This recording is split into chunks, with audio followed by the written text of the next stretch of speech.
to all the people saying, just get a Mini 14. No, I like guns that are good. This, according to Instagram, is the ugliest firearm ever developed.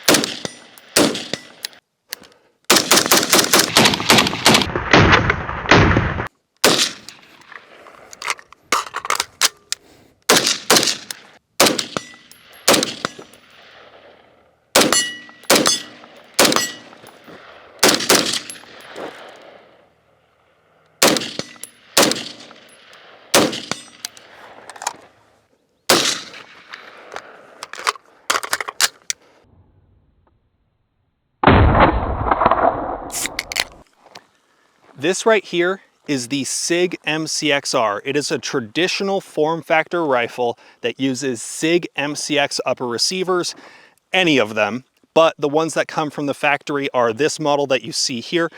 So it uses Sig MCX uppers and has a form factor that is more of a traditional style rifle. This, while it is very attractive in the state of California, is actually pretty popular. This style of form factor is popular in many other states. But if you ask Instagram, Twitter, Reddit, they will say that this is the ugliest firearm ever to be produced by any manufacturer.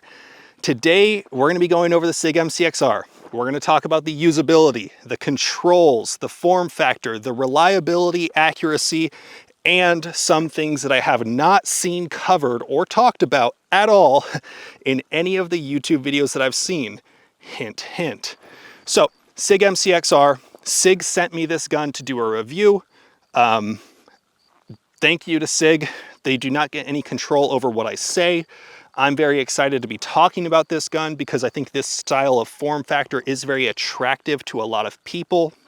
Whether you want to put your gun in a scabbard, keep it under your seat, you're more used to this style of form factor, but you want a more modern firearm. There's a lot of reasons you would want this, even if you don't live in the state of California or the other states with assault weapon bans. So this gun, I think, does have a lot to offer. A lot of people talk about how hideous they think it looks. They say, oh, there's no way you're gonna reach that mag release. Buddy, we will talk about that, don't worry. So before we get into it, I do want to say thank you to the sponsors of this channel. A lot of support. I want to say thank you to the people that like, comment, subscribe, all that jazz. If you want to support the channel, you need to stay alive, people. Go to the gym, get in shape, get your blood work done through Merrick Health if you want to. I know multiple people personally in real life that have gotten their blood work through Merrick Health and have found things that if they did not get on top of it now, 10, 20, 30 years down the line, they might not be here. So take care of yourself so that you can keep watching my videos. I know that's the biggest reason why you want to stay alive, right? No. So Sig MCX-R. A lot of people say it's ugly. A lot of people talk about, oh, how do you even use that thing? Well, we're going to get into that. So Grand Thumb, on his channel, he has coined the phrase tip to butt. But for years now, myself and the fans of the channel have preferred when I go ass to mouth. So that's what we're going to do today. This gun uses Mossberg 500 stocks. This beautiful wood bad boy here is from Wood. It's spelt W-O-O-X. I was informed that it is not pronounced like woo. But I like saying that. So this is from Woo. It is a wood stock meant for the Mossberg 500, has adjustable length of pull. The standard factory mag pull stock that it comes with, it's fine. I just had this because they sent it to me, so I put it on there and I kind of like the look. Personally, I think this thing would be beautiful if it was like black instead of tan Cerakote, wood stock, stainless barrel. That would be choice. But this is what we got. Wood stock, any Mossberg 500 furniture will work with it, it seems. You could even do one of those adjustable stock pistol grip adapters. Don't know how well that would work. Definitely wouldn't be legal in California. The trigger. The trigger is a 2-stage match trigger that is just very nice. It's pretty good. I cannot shoot this gun with this trigger as fast as I can shoot a gun with like a Geisley SD3G, but I can shoot this gun plenty fine. I could very much see myself setting this gun up to be good for coyote. I shoot a lot of coyote around here. I think this gun with this trigger would be perfectly adequate. While we're talking about the fire control group, we'll talk about this safety here. This safety is fully ambidextrous, so it's on both sides. So on this, it's actually pretty easy to manipulate. The safety, you see that you can manipulate it mid-reload if you want to. I'm not going to determine whether or not that's right for you, but the safety is fully ambidextrous, and you kind of just, as you come up and put your finger on the trigger, it's very easy to take it off safe by flicking down and put it back on safe. So as you naturally go to pull up and put your finger on the trigger and shoot, it's pretty easy to do. And it's just very natural to sweep it off because since you're, and then you come off, you know, it's pretty easy to do that. As you come off, you just flick your finger up out of the way like you would if you do not want to pull the trigger. You take your finger off the trigger. Pretty easy to work with these controls. I think they're far superior to the Foxtrot mic, and just overall it's built a little bit better. I've seen some people complain about bumping it off safe or bumping it onto safe unintentionally while firing. I have very long, skinny fingers. I've not yet experienced that. If you have big, meaty paws, like a 1920s baseball mitt or Hulk hands, I could see why that would be an issue. If you have really messed up, broken fingers from prior injuries and your fingers are all, you know, cattywampus, I can see why that could cause some issues, but for me, it's not been a problem. The charging handle that this gun comes with is, I'll get a close-up of this for you. The charging handle that it comes with, in my opinion, does leave a little bit to be desired. With the way that you have to mount these scopes so far back, it gives very little room to grab. So I would probably swap this out with like one of the Radian ambi mag releases that have a little bit more lever. Okay, we're gonna do a little demonstration of the controls. So if we take a look here, we have magazine release that is far too far forward to reach with your shooting hand. Same thing with the bolt drop, bolt catch mechanism here. So you just either push down to drop the bolt or push up to lock it open. Now, as a right-handed shooter, you're going to be using the ambi controls here. So this drops the magazine out. This is a standard bolt catch that's a little bit enhanced. As a right-handed shooter, you have essentially two options to reload this gun.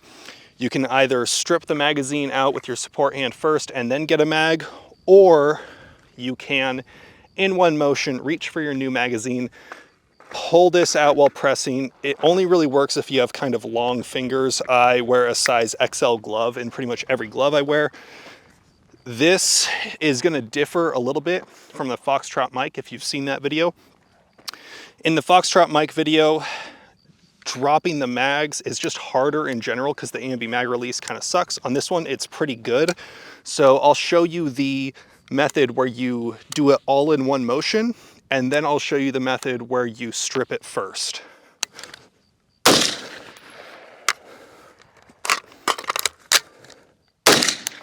So it's pretty easy to fumble that, if I'm being honest, just because of how you have to awkwardly grab it. It's not like a standard AR where you can kind of like pull it out, put it in, that kind of thing. It's a little bit, you have to grab it at a different angle. So now I'm going to demonstrate for you the other method where you strip the magazine first, and with the extended controls on this side, it's actually pretty easy.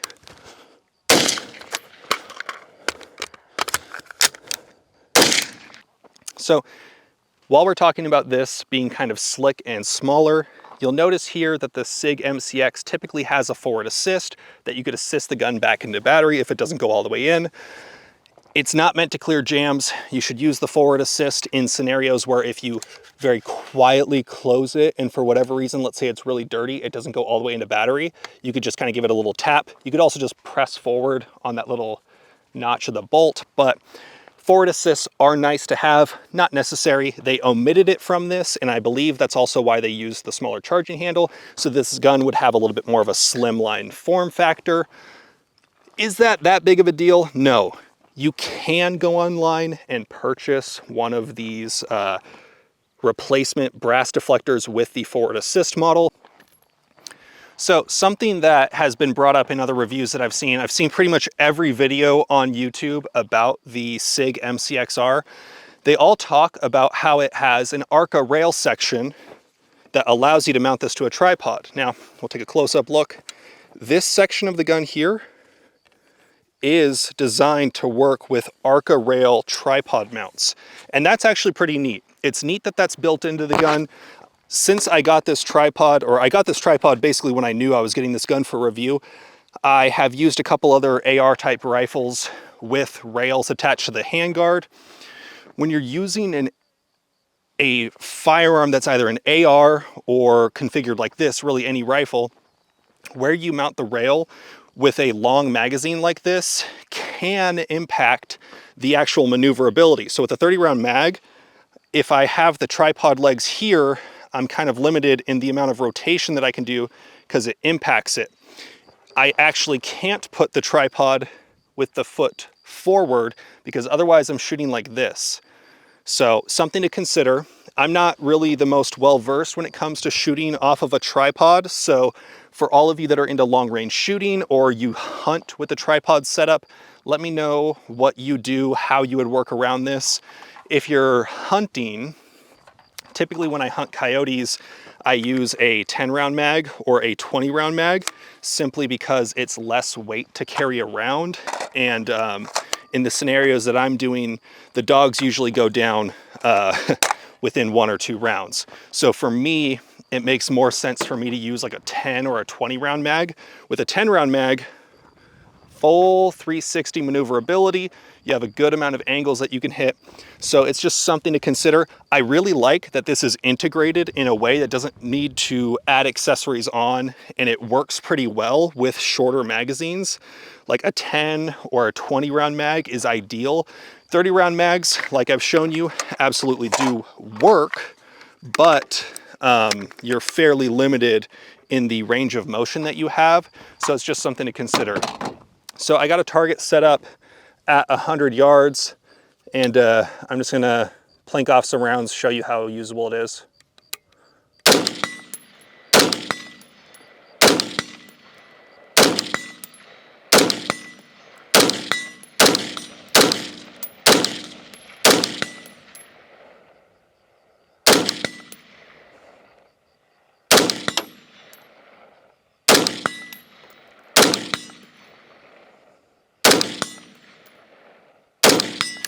The target that I'm shooting out there is at about 105 yards, and it is maybe this thick. I guess that doesn't really give you a frame of reference because a lot of people think I'm like 5'8". I'm 6'2".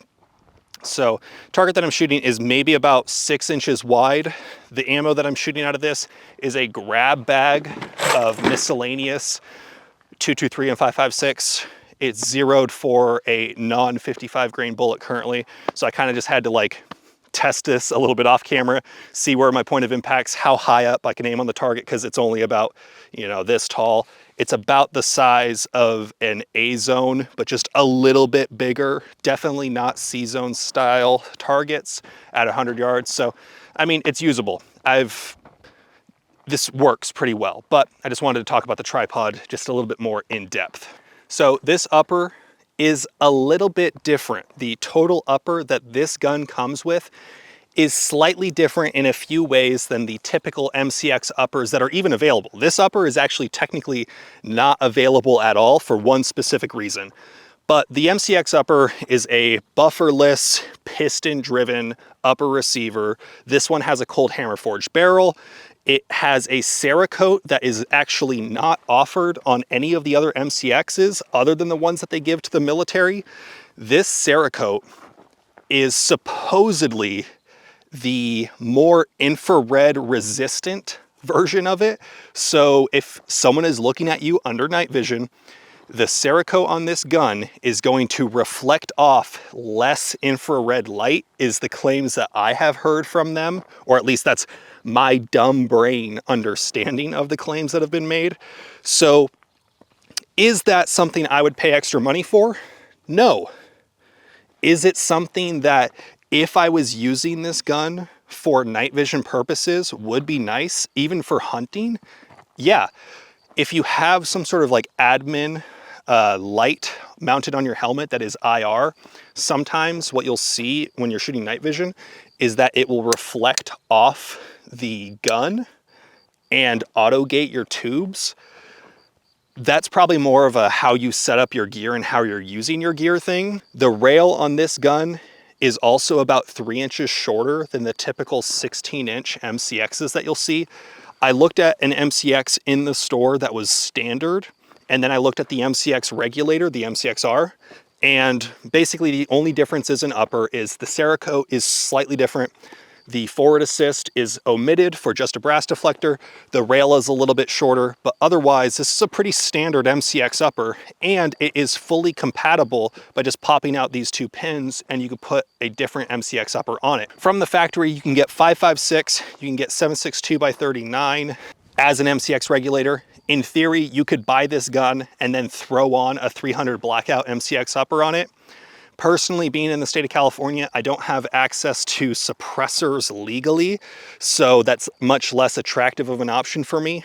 And I have plentiful amounts of 5.56 and AR mags, so this was the setup I wanted. This muzzle device at the front and the front of the barrel is tapered, which is supposed to be better, I think, for mounting some suppressors that are designed to work with the tapered barrel. But the device on the MCX regulator is different from the typical MCXs because this one has a muzzle brake on it instead of the typical flash hider that is compatible with a variety of other suppressors. It works pretty well. This gun is actually very shootable. I really like shooting this gun. I've shot it a lot on the lower gas setting. There's 2 positions that you can adjust this gas regulator to, either high or low. And I've shot it mostly on low just to see if I could accelerate to a point where I would find that the gun wasn't cycling. At about 1,300 rounds, I started shooting more of my last remaining steel case that I've had for several years now. It didn't cause any jams. It locked back the bolt on every occasion. This gun has been perfectly reliable. That's kind of boring to talk about. When a gun just works, that's good. I'm not trying to make it seem like it's a bad thing. A lot of the reviews that I've done lately on like the Foxtrot mic and the Bear Creek Arsenal have been on guns that have had issues. I prefer that a gun does not have issues, but it's just nothing notable. This gun shoots when you pull the trigger. It does not shoot if you don't pull the trigger. I've dropped this gun a few times. I don't baby my guns, but I have not torture tested this.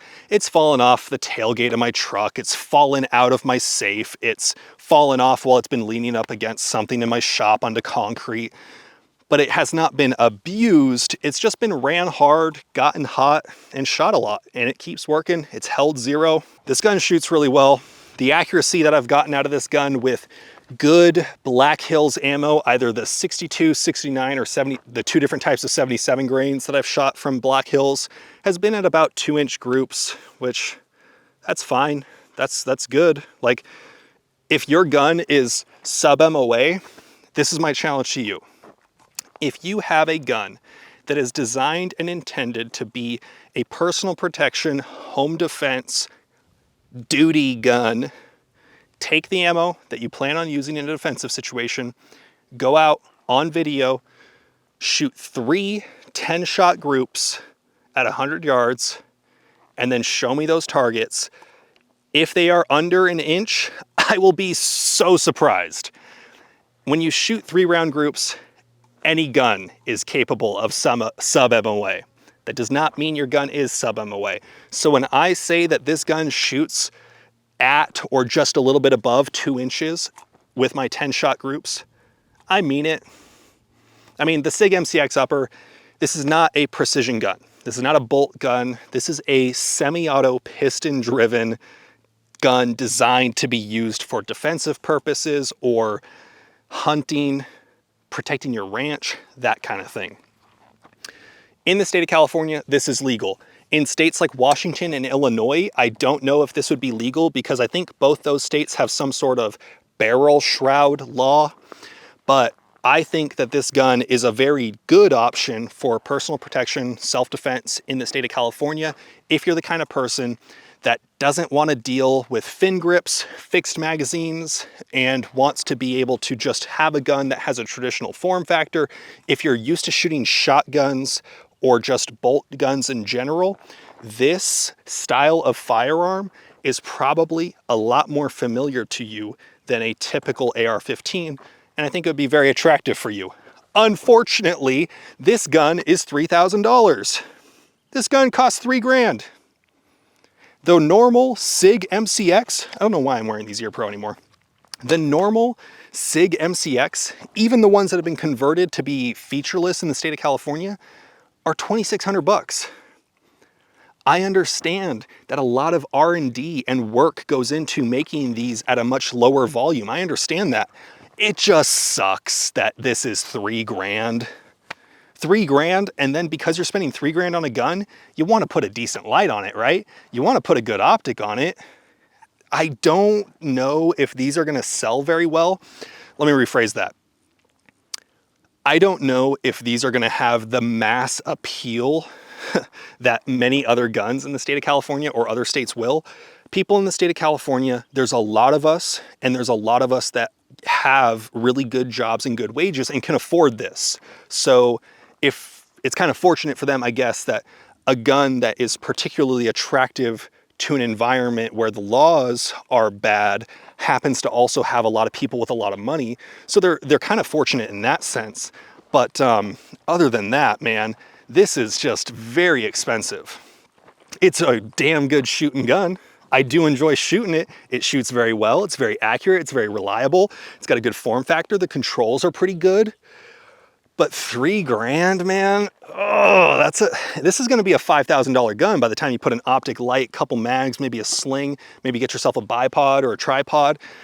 This is gonna be an expensive purchase for a lot of people. And it's that part that I think is gonna turn most people away from this gun, which is unfortunate because it's very nice. To all the people saying, just get a Mini 14. No, I like guns that are good. If this video gets 100,000 views, I will go out and get a Mini 14. Is that a deal we can make there? $3,000? I don't know, man. I don't know if it's gonna sell very well. It's a fantastic firearm. It's just so expensive. And if you're trying to target with your marketing ranchers and hunters, how many of them are gonna wanna spend $4,000 or $5,000 setting up a gun to protect their property? I mean, I know people that do it, but that's because their guns include like night vision capabilities and that kind of thing. So I don't know. Let me know what you guys think. This gun, in my opinion, is massively superior to the Foxtrot Mike Ranch rifle. The controls are better. It seems to be a little bit more accurate. It shoots softer. It's way more reliable. The Sig MCX-R is way, way more proven than the Foxtrot Mike.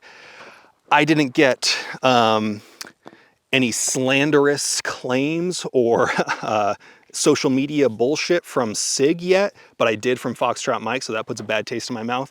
But just in general, based on the merits of this gun is better. It also costs twice as much. So would you go with the Foxtrot Mike? Would you go with the Sig MCX-R? Let me know.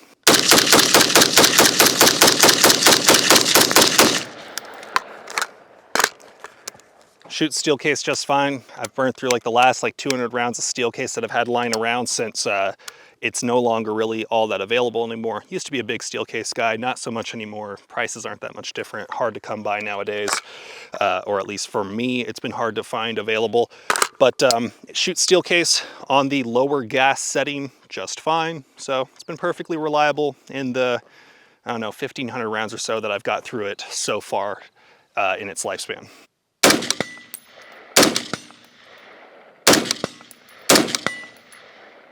Oh, fuck.